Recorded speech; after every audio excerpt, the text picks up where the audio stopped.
Well, you'll get some of my opinions, and so that's why I put the title slide as experiences, and I'll be happy to have any discussions or disagreements with my opinions when we get to that discussion part.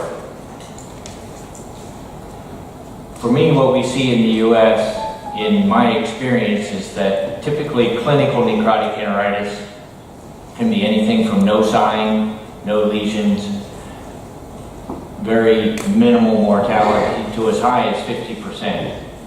We'll see depressed birds, wet litter, and oftentimes abnormal feces. As I go to broiler farms, we'll see various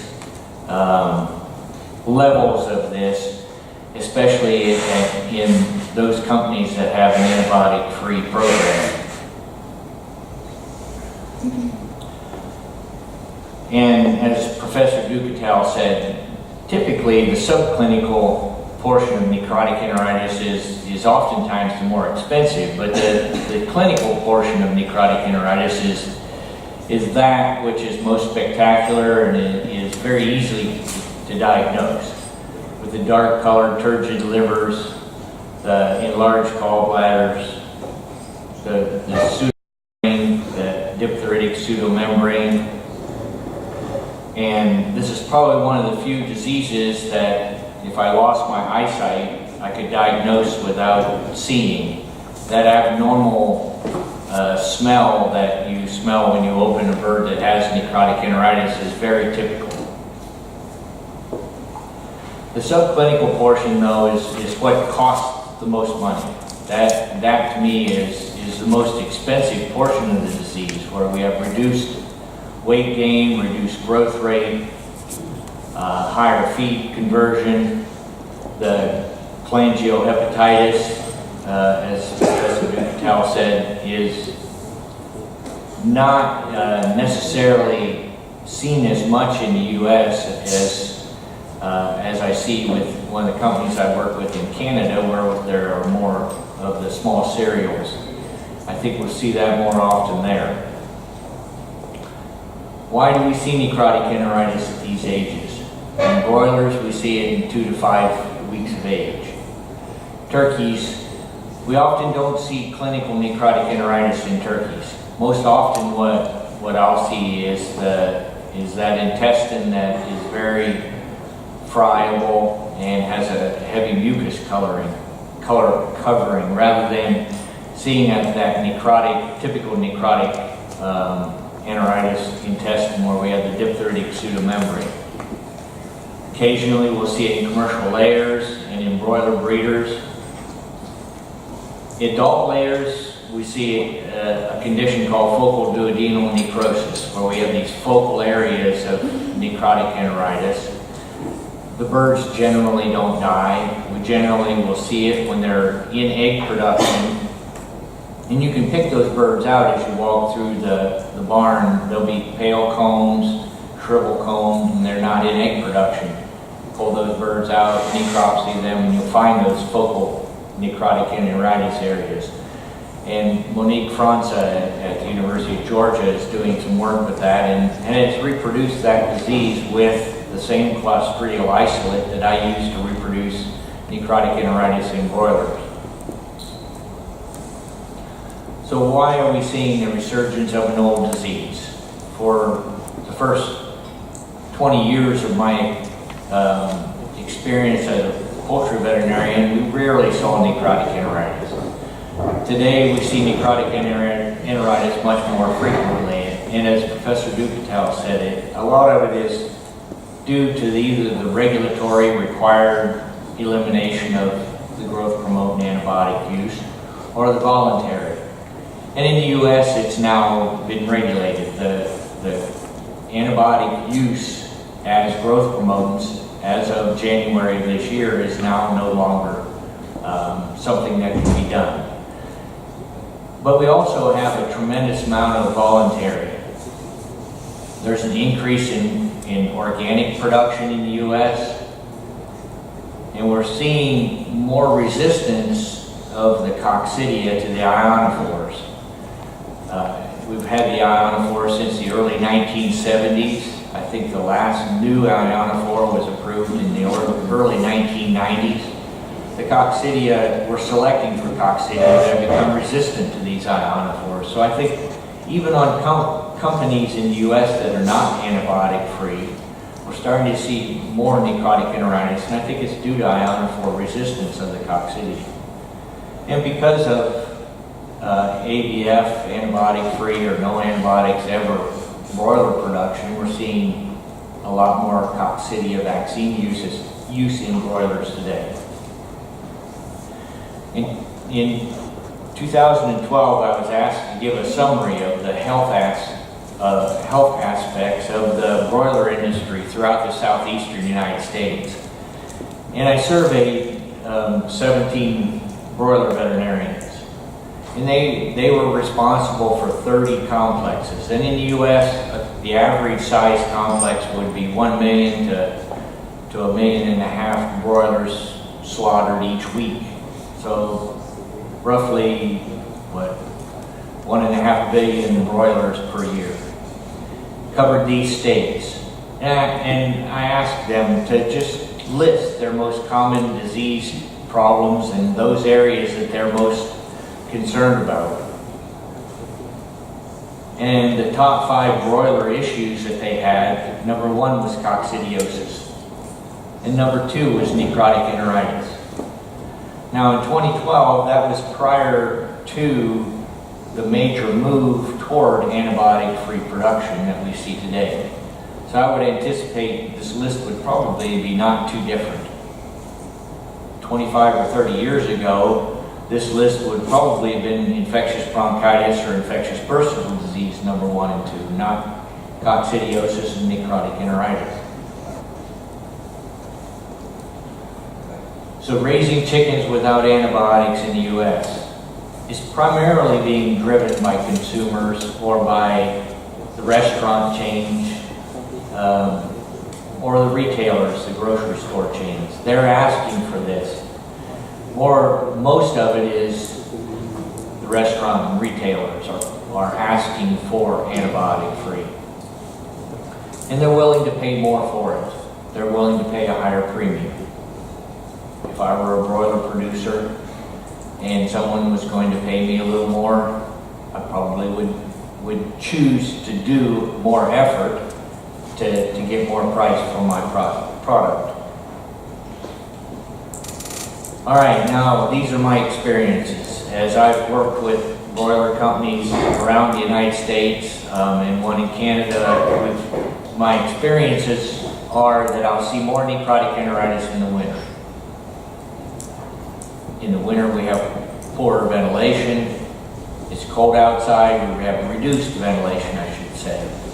With that reduction in ventilation, there's less airflow. The litter becomes more moist.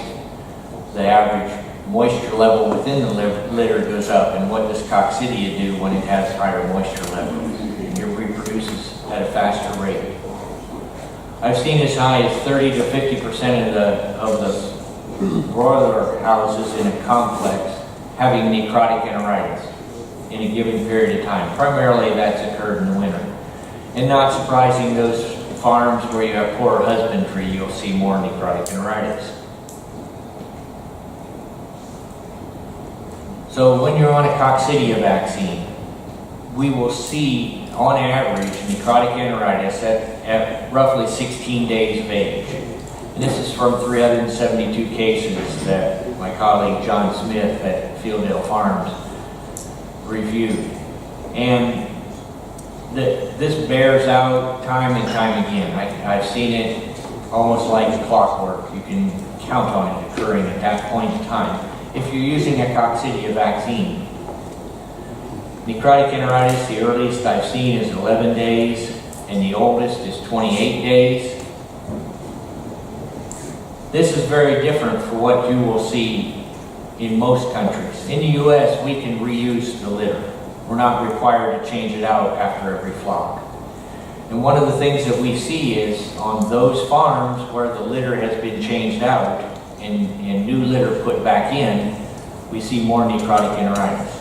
37% higher incidence rate on new litter than on used litter. And I think a lot of that comes back to the natural bacterial flora that are building up in that reused litter. Almost a competitive exclusion in the litter itself. In the U.S., we have 4 different types of vaccines available for coccidiosis. This one from Marial hatchback is the only one that would be is similar to one in the EU, the paracox. It's precocious strains. The rest are controlled exposure. We don't see any difference, no matter which of those 4 vaccines you use. We've not really seen a difference in incidence of necrotic enteritis. A lot of companies in the U.S. are beginning to look at using a combination of coccidial vaccine with a chemical anti-coccidial. They call that a bio-shuttle, where they'll use the coccidial vaccine at a day of age and put a chemical anti-coccidial in the feed at say 10 days or 18 days in the second feed. So that helps with those birds that the coccidia vaccine may not have properly immunized. It helps prevent clinical necrotic enteritis. Doesn't always work, but it does help. Another thing that increases the incidence of necrotic enteritis for us in the U.S. is too short of a downtime between flocks. If we have less than 14 days between the time the broilers leave and new broilers arrive, we definitely will see an increased incidence of necrotic enteritis. And that becomes much more severe in the wintertime than in the summer. I think we could probably get as short as 10 days downtime in the summer and not have as much incidence of necrotic enteritis.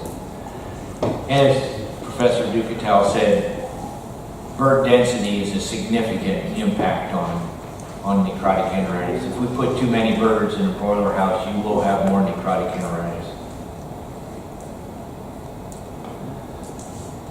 Feed passage, or seeing undigested feed in the feces. You will see some of that on an antibiotic-free program. We generally see that in the second feed. And we'll see as much as 15%, and that's normal for us in the U.S. to see that increased undigested feed in that second feeding. And the second feed usually comes in somewhere around 14 days, 13 days, up to 18 days, depending on the amount of feed that the nutritionist is formulating for the starter diet. We have seen with subclinical necrotic enteritis as much as a loss of 4 points of feed efficiency. When you think about a 3-kilo broiler and the amount of feed they're going to eat, and you lose 4 points of feed efficiency on 1 million broilers being processed each week, that's a significant cost impact. And so prevention of subclinical necrotic enteritis becomes critical. One of the other things in the U.S. that we have are, as we move to this antibiotic-free, consumers and retailers ask for antibiotic-free or no antibiotics ever is an all-vegetarian diet. No meat and bone meal, no animal protein, no poultry byproduct, no poultry fat, all vegetable diet. And birds are not vegetarians. Birds are omnivores. They're accustomed to eating bugs out in the wild and eating protein. So one of the things that I have seen as I've worked with companies that are antibiotic free or no antibiotics ever is the veterinarian and the nutritionist have to work much more closely. You know, we're having joking at lunch about how veterinarians and nutritionists have a hard time communicating with each other. That's a mild way of putting it. But the veterinarians and nutritionists today need to work much closer together. And I think a lot of it has to do with without antibiotics, we have to manage the birds in a different way. We have to manage the diet, we have to manage feed changes, we have to manage the ingredients that we put in a diet, and having these all vegetable diets and having diets or having birds that are on a coccidial vaccine rather than an ionophore are significant impact will happen if we don't manage all of these things just right. In the U.S., I forgot to mention that, on an antibiotic-free program or no antibiotic ever program, we cannot use ionophore anticoccidials. The U.S. government regulates the ionophores by the strict definition. They are ionophorous antibiotics, and by definition, on an antibiotic-free program, you cannot use the ionophore anticoccidials, even though they're not medically important for humans. And so it's important for us that we learn to manage broilers with the coccidial vaccines, because resistance to the chemical anticoccidials develops fairly rapidly. Feed changes. Now I have a couple students that are veterinarians at some of the larger broiler integrators, and we have a discussion about this. And I think for me, I see the biggest problems occurring if we make a feed change during the period of time when the birds are going through their coccidia reaction, whenever we're on a coccidia vaccine. If we can wait for that feed change so that we go from our starter to our broiler diet after they've gone through the major intestinal insult from the coccidia, I see that as less of a risk for necrotic enteritis. As Professor Ducatel said, higher protein diets, especially early in that broiler's life, have an significant increase in necrotic enteritis. And we want very highly digestible protein in that early phase. For us in the U.S., again, a lot of the programs that want antibiotic-free also want us to be on one of these newer welfare programs. And one of the retailers believes very strongly that broilers should be able to have rapid eye movement sleep, REM sleep, like you and I do when we go into a deep sleep. And for humans to achieve that, you need 6 hours of continuous darkness. You need to be able to get in sleeping well to be able to have that deep sleep. So this one retailer requires 6 hours of minimum darkness, continuous darkness, so that birds can have REM sleep. And birds feed every 4 hours. Dr. Stan Savage published that several years ago. Every 4 hours, a broiler is going to get up and eat and drink and then sit back down. If we disrupt that 4-hour feeding period with a 6 hours continuous darkness, we may have an impact on necrotic enteritis. So some things that we have to think through as we try to manage through necrotic enteritis. I see more rickets associated, phosphorus rickets associated with necrotic enteritis or with antibiotic-free programs in the U.S. And I don't know why. Is it because of the phytase usage that we have? That I don't know. But it's just some more associations that I've made. Egg pack is critical. The quality of our eggs and the quality of the hatchery's sanitation becomes very critical whenever we don't have antibiotics in the diet, or we don't have the antibiotics that we use in the day-old injection or the Anovo injection. An egg is laid in a nest that isn't sterile. And if that egg is laid and the hen's body temperature is 40, 41, 42 degrees C, and it's 25 degrees C in that hen house, that egg cools. What's it do? It sucks in air from around it, and it sucks in bacteria.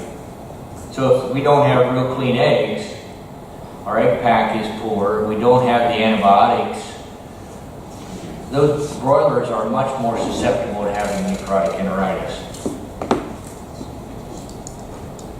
One of the broiler companies I worked with, we took broilers to the diagnostic lab anytime mortality exceeded 3 birds per 1,000. No matter what, if they go higher than 3 birds per 1,000 in a day, you need to take those birds to the diagnostic lab and get a veterinarian to say why. So this is a summary of the first 3 months from last year. This company was having a chick quality issue. 14% of the cases were necrotic or chick quality, resulting in 30% of the cases being necrotic enteritis.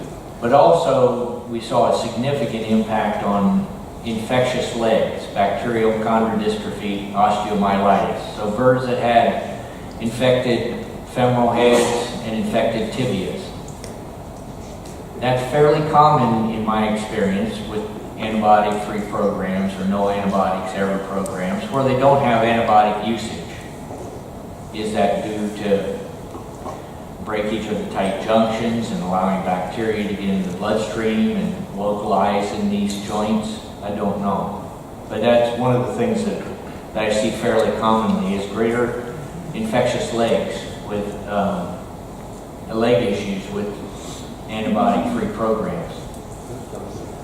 So Clostridium perfringens is everywhere. I think if we went out here and dug in the soil outside of the conference room, we would probably find Clostridium perfringens. Is it a toxigenic strain? Does it have net B toxin? That I don't know. But it's an anaerobic soil organism that survives forever in the environment. And it's unlikely that there's any broiler house in the world that does not have Clostridium perfringens. So it's something we're going to deal with every day.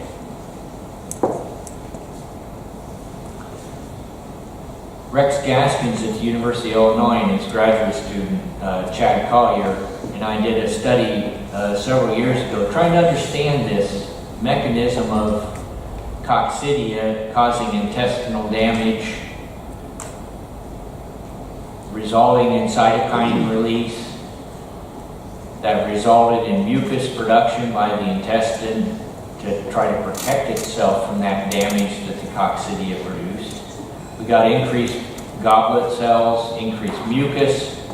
Clostridium perfringens utilize that mucus as a food source, which resulted in the Clostridium perfringens reproducing, doubling in numbers every 8 to 10 minutes. So we started at a low number of Clostridia as normal flora, and when the environment is right, it can reproduce itself at a very rapid rate and then begin to produce toxin, which produces more damage, and the cycle begins. And we have necrotic enteritis. So for us in the U.S. on an antibiotic-free program or no antibiotics ever program, where we can't use the ionophores, we have difficulty controlling coccidia and this cycle begins. We don't have the growth-promoting antibiotics, and we can't slow or stop the growth of the Clostridium perfringens. And I think that's becoming fairly common for us all over the world. Margie Lee and her postdoc Xingran Liu, we published this in Applied Environmental Microbiology several years ago, looking at normal flora. We were trying to understand the normal flora of a broiler. And what's going to happen when we change diets, when we change antibiotics. If we just look at the big picture, the blues are lactobacillus, the browns and yellows are the Clostridiaceae, the family of Clostridia, and Ruminococcus is in that family. And then the rest of the bacteria, the proteobacters, the salmonellas, the campylobacters, the E. coli, and the enterococcus. You can see a corn-soy diet, heavily lactobacillus. We changed to a wheat-based diet. We had a colleague from Canada who formulated that diet. More Clostridia family. This was an undefined competitive exclusion. This was a diet of bacitracin in the starter and grower, and then Virginia mycin in the finisher, and even the ionophore monensin. See how significantly it changed the floral population. So the things that we do to put in that diet significantly shift the bacteria one way or another. Just as Dr. Ducatel was saying, we influence what we see as the normal flora by what we feed and by what we put into the feed. So why that 16.3 days is the time we see necrotic enteritis most often on a coccidia vaccine. My colleague and research colleague, Greg Mathis, published this several years ago. Give a coccidia vaccine at a day of age, the coccidia cycle and oocyst output reaches its peak at 18 days. Well, for there to be oocyst output in the litter at 18 days, when did the coccidia in their cycle cause the greatest amount of damage? They release the oocysts whenever they rupture out of the intestinal epithelium, 16, 17 days. Why do we see necrotic enteritis at 16.3 days from broilers that are vaccinated? Because that's the peak time when the coccidia vaccine is creating its damage. Several years ago, Greg Mathis and I were also trying to understand the variability in our challenge model. Our challenge model gives coccidia at 14 days and Clostridia at days 18, 19, and 20. Very similar to Dr. Ducatel's, except we don't use the IBD portion. What we saw was that if we had a mixture of Eimeria acervulina and Eimeria maxima by itself, that mixture of acervulina and maxima had less necrotic enteritis than maxima by itself, or acervulina by itself. So Eimeria maxima is probably the most critical coccidia that we need to control to prevent necrotic enteritis. That's probably why the coccidia vaccines don't create as much necrotic enteritis as you would think, because they have a balance of maxima and acervulina. Those two coccidia have an overlap of their intestinal epithelium that they attack. And so the acervulina reproduces at a more rapid rate and probably muscles out the maxima so that it can't create as much damage when they're both there at the same time. But if maxima is there by itself, you get almost 45% mortality.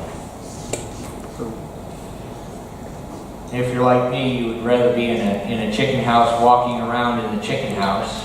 So this is the droppings of each of these three groups. This is acervulina by itself. There's some normal droppings with some mucus and wet droppings.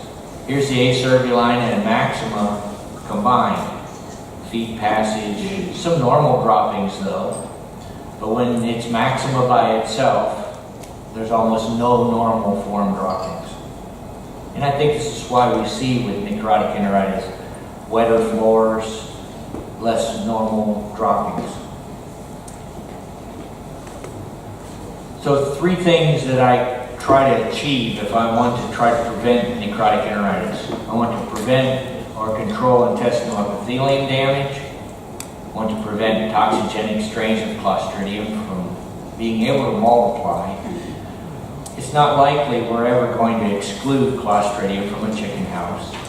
We just need to keep the environment of the gut right so it doesn't multiply. And maintain a healthy, normal microbiota, the normal, healthy microflora. Don't give perfringens a chance to overgrow. So in replacing antibiotics in the feed, we can look at prebiotics. We've done a lot of work with the yeast cell or these mannose oligosaccharide products, probiotics, enzymes, water sanitation, and the organic acids.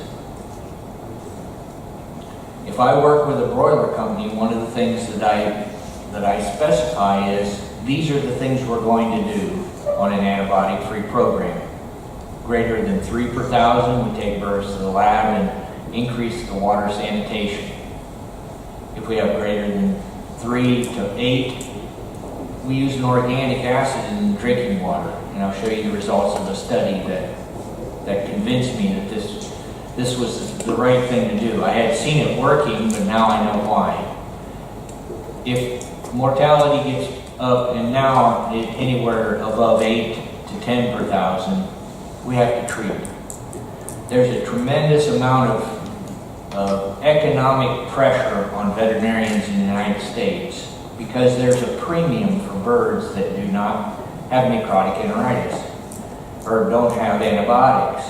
And if they develop necrotic enteritis, there's pressure not to treat them and to just take them to the processing plant. And to me, that's unethical. And they need to be treated with an antibiotic even if they lose value.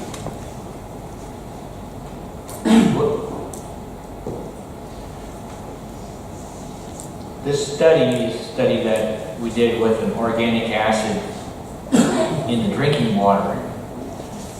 It was our normal challenge model, as I just described, with 14 days coccidia and 18, 19, 20 of Clostridium. 42-day-old broilers. We put organic acid blend in the drinking water. We had organic acid in the feed, our challenge control, and then we had BMD, bacitracin methylene disalicylate. It's 50 grams per U.S. ton. That would be about 55 grams per metric ton. Subclinical necrotic enteritis, feed conversion, body weight. See the challenge control, and all of these had a significant reduction in the amount of necrotic enteritis, both the subclinical necrotic enteritis.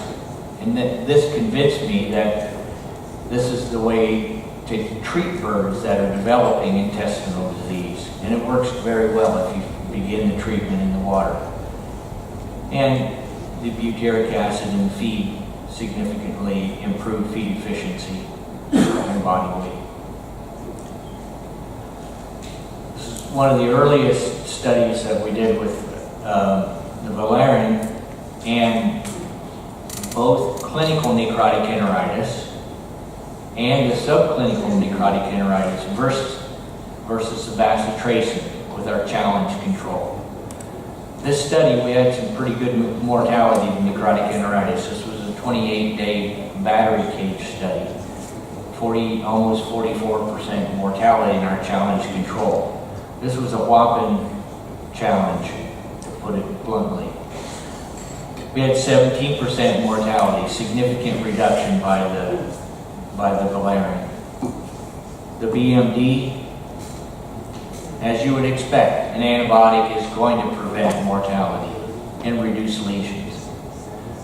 But we also had the subclinical necrotic enteritis was improved. We had significant reduction in that, in feed conversion, and improvement in feed conversion, and heavier body weight.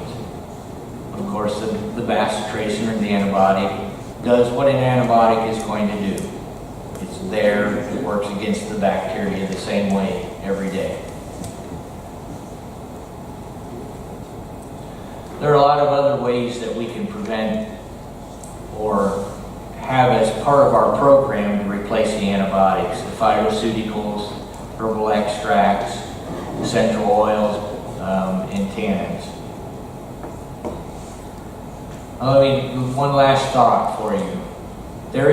This seminar is an intersection of 3 areas for us: food safety, animal welfare, and intestinal health. And the late Scott Russell did a very nice study that brought all of this together. He was looking at air sacculitis and salmonella in food safety. But what he found was that birds that had air sacculitis had 96% more carcasses questionable for E. coli or fecal contamination. 70% of those in a second study had higher salmonella, and in the third one, higher E. coli, or Campylobacter and E. coli. And what he found was that it was body weight uniformity. With necrotic enteritis, one of the biggest things I see is less uniformity in the flock. And I think that is a greater risk for Salmonella and Campylobacter. The small intestines, primarily Lactobacillus. The large intestine in the cecum is primarily Clostridia family. And those two are different. So what we do for one part of the intestine may be different for the other. Don't forget, many of these interventions that we may use for necrotic enteritis, we need to look at, can they also help us on Campylobacter and Salmonella? And these three things that I've found, if I can control those three things, I can keep healthy intestines. The intestinal epithelium damage, Clostridium growth, and maintaining normal, healthy intestinal flora. And I don't think any one of these types of products are going to replace antibiotics. I think we're going to look at combinations of different products to be as successful as we were with antibiotics. With that, I'll say thank you, and when we get to that point, ask me any questions.